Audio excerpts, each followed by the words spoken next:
அனைவருக்கும் வணக்கம்.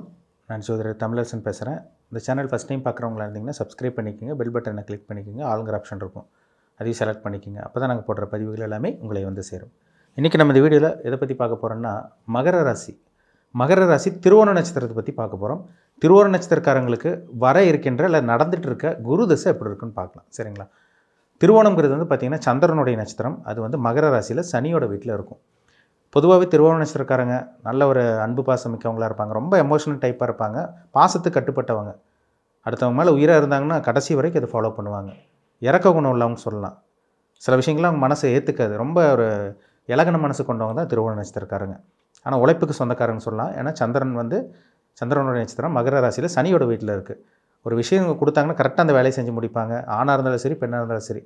நிறைய திருவோண நட்சத்திரக்காரங்க பெண்கள் எல்லாம் பாருங்கள், பிஸ்னஸ் பண்ணிகிட்டு இருக்கவங்க, வேலைக்கு போய்ட்டு இருக்கவங்களாம் இருக்காங்க. ஆண்கள் வந்து பார்த்திங்கன்னா நல்ல ஒரு நிர்வாக திறமை இருக்கும், நல்ல ஒரு பாசத்துக்கு கட்டுப்பட்டவங்களாக இருப்பாங்க, இல்லாதவங்களுக்கு கொடுத்து உதவி செய்வாங்க, மனிதாபிமானம் இறக்கணும் கொண்டவங்க தான் திருவோண நட்சத்திரக்காரங்க. பிறக்கும் போது வந்து பார்த்திங்கன்னா இவங்களுக்கு சந்திரதேசையில் தாங்க பிறப்பாங்க. பிறக்கும் போதே சந்திரதேசையில் பிறந்து, ரெண்டாவது வந்து பார்த்திங்கன்னா செவ்வாய் ஒரு 7 வருஷம் தசையை நடத்தும். ராகு 3வது 18 வருஷம் தசை நடத்தும்.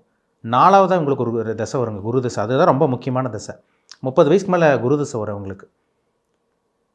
குரு வந்து 16 வருஷம் திசை நடத்துங்க. சரிங்களா? இருக்கிறதுலே வந்து பார்த்திங்கன்னா மிகப்பெரிய கிரகம், நல்ல கிரகம், மாபெரும் சுபகிரகம், நவகிரகங்களே வந்து பார்த்திங்கன்னா குரு பகவான் தான். அந்த குரு தான். அந்த குரு தசை ரொம்ப முக்கியமான தசைங்க. 30-35 வயசுக்கு மேலே வரக்கூடிய குரு தசை மகர ராசி திருவோண நட்சத்திரக்காரங்களுக்கு ரொம்ப முக்கியமான ஒரு தசைன்னு சொல்லலாம். ஏன்னா இது வந்து உடைபடாத நட்சத்திரம். திருவோணங்கிறது உடைபடாத நட்சத்திரம். மகர ராசியில் மட்டும்தான் இருக்கும். திருவோணம் 1, 2, 3, 4 பாதங்கள் வந்து பார்த்திங்கன்னா மகர ராசியில் மட்டும்தான் இருக்கும். இந்த 4வது வரக்கூடிய குரு தசை வந்து பாருங்கள், ஒரு ஆளையே அப்படியே மாற்றி விட்டுரும். இது மேஷ லக்னத்தில் பிறந்தவங்க, கடக லக்னத்தில் பிறந்தவங்க, சிம்ம லக்னத்தில் பிறந்தவங்க, விருச்சக லக்னம், தனுசு லக்னம், மீன லக்னம், இந்த லக்னத்தில் பிறந்தவங்களுக்கெல்லாம் குரு தசை ஒரு நல்ல ஒரு திசையாக இருக்கும். கண்டிப்பாக மேஷம், கடகம், சிம்மம், விருச்சகம், தனுசு, மீனம், இந்த 6 லக்னங்களுக்கு குரு தசை யோகத்தை செஞ்சிடும். ஏன்னா இவங்க நண்பர்களாக வருவாங்க. சூரியன் சந்திரன் செவ்வாய் குருக்கெல்லாம் பார்த்திங்கன்னா அவங்கள, அதாவது இந்த பிளானட்டுக்கெல்லாம் வந்து பார்த்திங்கன்னா அந்த குரு வந்து, அதாவது இப்போ மீன லக்னத்துக்கு வந்து பார்த்திங்கன்னா அதிபதி குருவாக தான் வருவார், தனுசு லக்னத்துக்கு அதிபதி குருவாக தான் வருவார்.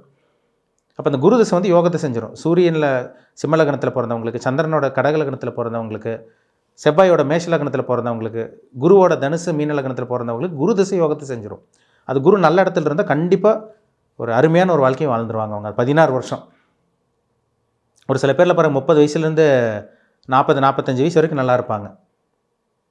இல்லை ஒரு சில பேர் 35 ஸ்டார்ட் ஆச்சுன்னா அவங்களுக்கு வந்து பார்த்திங்கன்னா கிட்டத்தட்ட வந்து பார்த்திங்கன்னா 50-51 வயசு வரைக்கும் அவங்க வாழ்க்கை நல்லாயிருக்கும். அந்த நடுத்தர வயதுக்கு மேலே வரக்கூடிய இந்த குரு தசை தான் யோகமான திசையாக உங்களுக்கு அமையும்.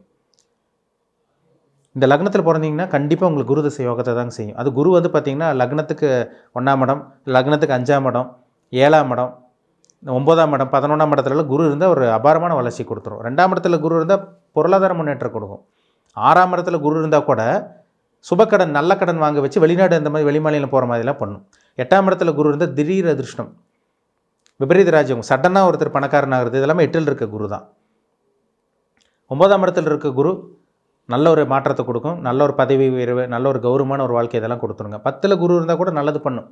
தொழிலை மாற்றுவீங்க, இல்லை வேலையை மாற்றுவீங்க, ட்ரான்ஸ்ஃபர் ஆகி போவீங்க, வெளியூர் போயிடுவீங்க, இல்லை நல்ல ஒரு வேலை விட்டு இன்னொரு நல்ல வேலைக்கு போகிறது, இதெல்லாமே 10ல் இருக்க குரு கண்டிப்பாக கொடுக்கும்.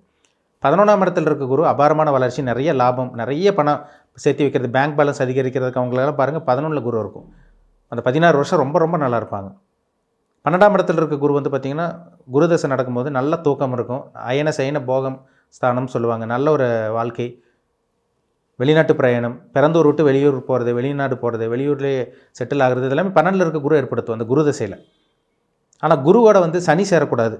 குரு கெட்டு போயிடுவார், சனி நல்லவராக மாறிடுவார்.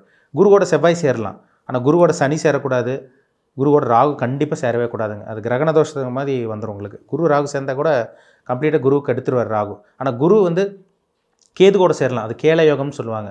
ஒரு சில பேருக்கெல்லாம் குரு கேது சேர்ந்து நல்ல ஒரு இடத்துல இருந்து நல்ல பாக்கி ஸ்தானத்துலலாம் இருந்தவங்களாம் பார்த்திங்கன்னா இருக்காங்க, பெரிய கோடீஸ்வரனாக இருக்காங்க இப்போ வரைக்கும். அந்த குரு தசை தான் காரணம். நல்ல தசைங்க குரு தசை வந்து இந்த லக்னக்காரங்களுக்கு நல்ல தசையாக இருக்கும். எந்த லக்னக்காரங்களுக்கு குரு தசை வரக்கூடாதுன்னா இந்த 2 லக்னம் ரொம்ப முக்கியம். அதாவது வந்து பார்த்திங்கன்னா சுக்கிரனோட லக்னம், ரிஷப லக்னத்தில் பிறந்தவங்களுக்கு குரு 8ஆம் அதிபதியாக வந்துடுவார். வம்பு வழக்கு அசிங்கமான கோர்ட்டு கேஸ் எல்லாம் கொண்டு வந்து இழுத்துட்ருவார். துலாம் லக்னத்தில் பிறந்தவங்களுக்கு 6ஆம் அதிபதியாக வந்துடுவார். 6ஆம் அதிபதியாக வரனால வம்பு, அதுவும் எதிரி தொல்லை, கோர்ட்டு கேஸ் பிரச்சனை, அசிங்கமானம், கடனில் போய் மாட்டுறது, நடு ரோட்டுக்கு வர்றது, பணமே இல்லாமல் இருக்கிறது, பெரிய கடனில் போய் மாட்டிக்கிறது, வம்பு வழக்கு பிரச்சனை சந்திக்கிறது, குடும்பத்தில் நிம்மதி இல்லாமல் இருக்கிறது, இதெல்லாமே இந்த 6ஆம் அதிபதி குரு திசையில் கண்டிப்பாக கொடுக்கும். அப்போது துலாம் லக்னக்காரங்களுக்கும் ரிஷப லக்னக்காரங்களுக்கும் குரு திசை பெருசாக யோகத்தை செய்கிறதில்ல. மற்ற லக்னக்காரங்கள் கூட இப்போ பார்த்திங்கன்னா உபய லக்னங்கள் சொல்லக்கூடிய அந்த பார்த்திங்கன்னா மிதுன லக்னம், அதே மாதிரி கன்னி லக்னம், இதுக்கு இந்த லக்னங்கள் கூட குரு வந்து பார்த்திங்கன்னா 7ஆம் இடத்துல இல்லாமல் மற்ற இடத்துல இருந்தால் கூட யோகத்தை செய்யுது குரு திசையில். ஆனால் தனுசு லக்னத்துக்கும் மீன லக்னத்துக்கும் பரிபூர்ண ஒரு நல்ல ஒரு கிரகமாக, அதாவது லக்னாதிபதியாகவே குரு வர்றதுனால ராஜயோகத்துக்கு கண்டிப்பாக அந்த குரு திசையில் செய்யாமல் போகவே போகாது. குரு நல்ல இடத்துல இருக்கணும். ராகுவோடையும் சனியோட சேரவே கூடாதுங்க. குரு ரொம்ப முக்கியமான அமைப்பு, அதுதான் ரொம்ப முக்கியம். உங்கள் ஜாதகத்தில் குரு எங்கே இருக்காருன்னு பாருங்கள். ஏன்னா பணத்தை கொடுக்குற கிரகம் குரு தான், குழந்தைக்கு கொடுக்குற கிரகம் குரு தான், தங்கத்துக்கு அதிபதி. ஒருத்தர் தங்க நகையில் சேர்த்து வைக்கிறாங்க, நல்லா அனுபவிக்கிறாங்க, உடம்பு ஃபுல்லாக தங்கமாக போட்டிருப்பாங்க. ஒரு சில பேர் கையில் பாருங்கள் செயின் அப்படி இப்படிலாம் போட்டிருப்பாங்க, பிரேஸ்லெட்லாம். ஜாதகத்தில் குரு நல்லா இருந்தால் தான் அவங்களால போட முடியும். குரு கெட்டு போனவங்க, அஸ்தமனமானவங்க, நீச்சமாய் ராகுட சேர்ந்தவங்க, இவங்களுக்கெல்லாம் பாருங்கள் தங்க நகை இருந்தாலும் ஒன்றா பேங்க்கில் வச்சுருவாங்க, இல்லை பீரோவில் வச்சுருவாங்க. இவங்கனாலும் அனுபவிக்க முடியாது. காரணம் அது குரு கெட்டு போனனால. குழந்தைக்கு அதிபதி குரு தான். ஒருத்தர் நல்ல புத்திர பாக்கியம் கிடைக்குதா, 5ஆம் இடம் நல்லா இருக்கணும், 5ஆம் அதிபதி நல்லா இருக்கணும், குரு நல்லா இருக்கணும், புத்திர காரகன் குரு நல்லா இருக்கணும். ஒருத்தர் மிகப்பெரிய கோடீஸ்வரனாக இருக்காங்க, பெரிய செல்வந்தராக, பணக்காரனாக, லக்ஸுரியான வாழ்க்கை, பிரம்மாண்டமான கோடீஸ்வரனாக இருக்காங்கன்னா அவங்க ஜாதகத்தில் கண்டிப்பாக கெடாமல் இருக்கும். குரு கெட்டு போனவங்கனால அவ்வளோ அந்த ரேஞ்சுக்கு வரவே முடியாதுங்க. அதுதான் உண்மை. குரு கெடக்கூடாது, சுக்கிரன் கெடக்கூடாது. குரு சுக்கிரன் எல்லாம் கெட்டுச்சுன்னா பெரிய அளவுக்கு கோடீஸ்வரனாக மாறுறதுக்கு வாய்ப்பே கிடையாது, வாய்ப்பே கொடுக்காது இந்த பிறவியில். அப்போ குரு கெடக்கூடாது, குரு வந்து நல்ல இடத்துல இருக்கணும், குரு கெட்டு போகக்கூடாது, அஸ்தமனமாகக்கூடாது, சூரியனோட நெருக்கமாக சேர்ந்து அஸ்தமனமாகக்கூடாது. குரு வந்து பார்த்திங்கன்னா நல்ல ஸ்தானத்தில், பாக்கி ஸ்தானத்தில், இப்போ 5ஆம் இடம், 1ஆம் இடம், 9ஆம் இடத்துலலாம் இருந்தால் குரு ஒரு சூப்பரான ஒரு லைஃப்பை கண்டிப்பாக அந்த குரு திசையில் 30லேருந்து கிட்டத்தட்ட அந்த 46 வயசு வரை, 46 வயசு வரைக்கும், இல்லை 50 வயசு வரைக்குமே கண்டிப்பாக ராஜ வாழ்க்கையை நிச்சயமாக கொடுக்கும். நீங்கள் என்ன நட்சத்திர பாதத்தில் பிறந்திருக்கீங்க பாருங்கள். சந்திரனுடைய நட்சத்திரம் திருவோண நட்சத்திரம் 1ஆம் பாதமாக, 2ஆம் பாதமாக, 3ஆம் பாதமாக, 4ஆம் பாதமாக. இதே 1ஆம் பாதத்தில் பிறந்தீங்கன்னா சந்திரன் 10 வருஷம் திசையை நடத்திடுவார். இது 3ஆம் பாதம் 4ஆம் பாதம்லாம் உங்களுக்கு 5 வருஷம் 2.5 வருஷம் அப்படிங்கிற 2.5 வருஷம் அப்படி தான் போகும். அப்போ நட்சத்திர பாதம் முக்கியம், உங்கள் வயசு முக்கியம். இப்போ உங்கள் ஏஜ் என்னன்னு பாருங்கள்.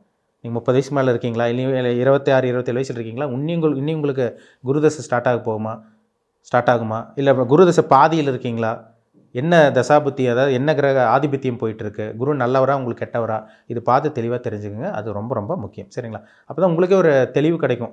இது பண்ணலாம், இது பண்ணக்கூடாதுன்னு உங்களுக்கு ஒரு ஐடியா கிடைக்கும். ஏன்னா பொதுவாகவே குரு தசை மேக்ஸிமம் யாரும் கெடுக்காது, துலாம் லக்னத்துலையும் ரிஷப லக்னத்தை பிறந்தவங்களுக்கு தவிர. சரிங்களா?